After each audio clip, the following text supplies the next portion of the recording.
Abbiamo chiesto ai singoli candidati al Parlamento europeo, non ai loro gruppi, non ai loro partiti, di dire cosa pensano sul percorso istituzionale, quindi la via istituzionale all'indipendenza, e quindi se si impegnano a sostenere l'approvazione urgente della proposta di legge 342 che noi di Indipendenza Veneta abbiamo presentato ben un anno fa, ma soprattutto se si impegnano a sostenere nelle sedi politiche e istituzionali del Parlamento europeo dove si candidano la indizione della consultazione referendaria, anche se le autorità italiane dovessero impugnare la legge e quindi ostacolarla. Questo è il punto politico per noi decisivo, per noi rilevante. Alcuni di loro, anzi molti, l'hanno già sostenuto a parole. Adesso abbiamo presentato un documento anche con una eleganza formale, con una pergamena, quindi per dare un senso di rilevanza all'impegno che assumono, nel quale dichiarano di fare questo. Abbiamo diversi gruppi, da Fratelli d'Italia Alleanza Nazionale con l'onorevole Berlato,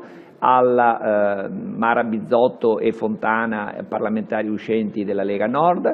Abbiamo diverse altre persone, tra cui Remo Sernagiotto di Forza Italia, poi ce ne sono altri ancora, anche uno del PD che mi pare proveniente da Italia dei Valori.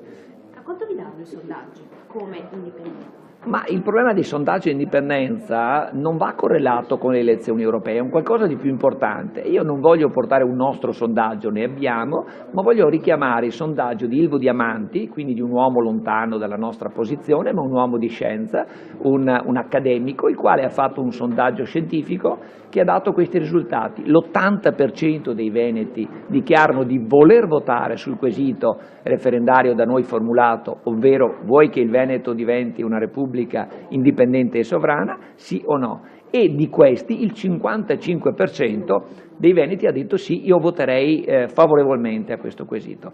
Nessuno è estraneo a questo grande momento storico. Pensi che lo stesso sondaggio ha detto che il 34% di quelli che vogliono l'indipendenza sono di area PD.